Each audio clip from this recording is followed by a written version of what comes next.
အားလုံးပဲမင်္ဂလာပါနော်ပြီးခဲ့တဲ့အပတ်ကတော့ကျွန်တော်မိမိလူလျောက်နာကျင်စေမှုတနည်းအားဖြင့်တာမန်နာကျင်စေမှုအကြောင်းကိုအများပြည်သူဘူးတုတလုံကပြောပြပေးသွားတာဖြစ်ပါတယ်ယခုတစ်ပတ်တော့အပြင်းထန်နာကျင်စေမှုအကြောင်းကိုကျွန်တော်ပြောပြပေးတော့မှာဖြစ်ပါတယ်အပြင်းထန်နာကျင်စေမှုမှာနှစ်မျိုးရှိပါတယ်မိမိအလိုလျောက်အပြင်းထန်နာကျင်စေမှုနဲ့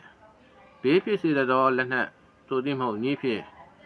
အပြင်းထန်နာကျင်စေမှုဆိုပြီးတော့နှစ်မျိုးခွဲထားပါတယ်ဒီတော့ကအပြင်းထန်နာကျင်စေမှုဆိုတာဘာလဲရာဇကြီးပုံမှန်320မှာအပြင်းထန်နာကျင်စေမှုအကြောင်းကိုအဓိပ္ပာယ်ဖွင့်ဆိုထားပါတယ်အဲဒီမှာအချက်၈ချက်တွေ့ရှိရပါတယ်ပထမတစ်ချက်ကလူကိုတင်းကွခြင်း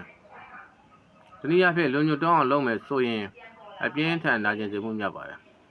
နံပါတ်2ချက်ကလူ၏မျက်စိတစ်ဖက်ဖက်ကိုအမြဲမမြင်အောင်ပြုခြင်းတနည်းအားဖြင့်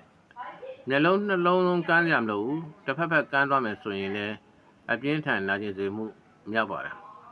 နောက်ကနံပါတ်3ချက်ကလူ၏နားတစ်ဖက်ကိုအမြဲမကြောက်အောင်ပြုခြင်းနားနှစ်ဖက်စလုံးကန်းရမလို့တစ်ဖက်ဖက်နားကန်းသွားတယ်ဆိုရင်လည်းဒါအပြင်းထန်နာကျင်စေမှုများပါတယ်နံပါတ်4ချက်ကအဲ့ကိုရင်ကအဆင့်မြတ်တစ်ခုခုကျိုးပဲ့ပျက်စီးသွားအောင်တွင်လူခန္ဓာကိုယ်ပေါ်မှာရှိတဲ့ဒီအယိုးတွေအင်္ဂါအစိတ်ပိုင်းတွေကျိုးပဲ့ပျက်စီးသွားအောင်ပြုမယ်ဆိုရင်လည်းအပြင်းထန်နာကျင်စေမှုများပါတယ်နံပါတ်5အချက်ကလူခန္ဓာကိုယ်ရဲ့အင်္ဂါအဆင့်မြတ်တစ်ခုခုကိုအင်အားကိုဖျက်ဆီးခြင်းသို့မဟုတ်အမြဲချို့တဲ့အောင်ပြုခြင်းအရင်တော့ကတော့တဏ္ဍမမာကြီးအဲ့ကိုလှုပ်လိုက်တဲ့အတွက်ကြောင့်မလို့အဲ့လူဟာရတ္တပံဒီသူလှုပ်ဆောင်တဲ့အလုပ်တွေကိုမလုပ်နိုင်တော့ဘူးဟိုရတ္တပံ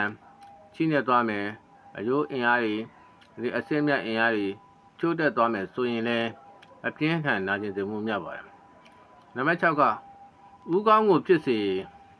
မျက်နာကိုဖြစ်စေအမြဲရုပ်ပြအောင်ဖြစ်ခြင်းဥကောင်းမှာရတ္တပံဒဏ်ရာကြီးနဲ့ကိုကခေါင်းရိုက်ခွဲလို့ဒဏ်ရာကြီးရတ္တပံဒဏ်ရာကြီးရှိနေမျက်နှာမှာလည်းအမြဲတမ်းကိုလှုပ်လိုက်လို့မျက်နှာမှာသူ့ရဲ့ပင်ကိုရုပ်ရည်မဟုတ်တော့ဘဲနဲ့မျက်နှာမှာဒဏ်ရာကြီးရတ္တပံရှိနေမယ်ဆိုရင်လည်းအဲ့ဒါအပြင်းထန်နာကျင်စေမှုမြောက်ပါတယ်နံပါတ်9အချက်ကတော့အယိုးကိုတိုးတိမှုသွားကိုကျိုးအပ်ကွဲအောင်ဖြစ်စေတိမ်လွဲအောင်ဖြစ်စေပြုခြင်းတနည်းအားဖြင့်သွားကျိုးသွားတာမှမဟုတ်ဘူးသွားအန်ကလွဲသွားတယ်ဆိုရင်တနည်းအားဖြင့်အယိုးကျိုးသွားတာမှမဟုတ်ဘူးအယိုးအစစ်တွေလွဲသွားတယ်ဆိုရင်လည်းအပြင်းထန်နာကျင်စေမှုများပါတယ်နောက်ဆုံးချက်ကတော့အဲ့ဒီလူရဲ့အသက်ကိုအန္တရာယ်ဖြစ်စေအောင်တိုးတိမှုရက်ပေါင်း20အတွင်းကိုရင်ကအပြင်းထန်ဝေဒနာခံစားရအောင်ရက်ပေါင်း20အတွင်းမှာအဲ့လူဟာကိုရင်ကတနည်းအားဖြင့်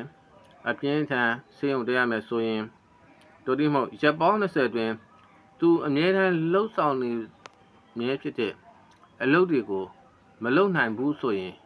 အပြင်းထန်နာကျင်စေမှုမြောက်တယ်ဆိုပြီးတော့ရာဇကြီးပုံမှန်320မှာပြဋ္ဌာန်းထားပါတယ်အပြင်းထန်နာကျင်စေမှုမှာခုနကကျွန်တော်ပြောခဲ့သလိုမိမိလိုလျော်သောအပြင်းထန်နာကျင်စေမှုနဲ့ဘေးဖြစ်စေသောလက်နက်သို့မဟုတ်နည်းဖြင့်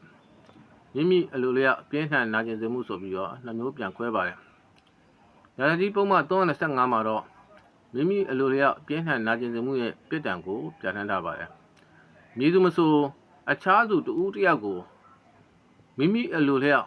အပြင်းထန်နာကျင်စေမှုပြုမယ်ဆိုရင်အဲ့ဒီလူကိုထောင်ဒဏ်9နှစ်ထိဖြစ်စေ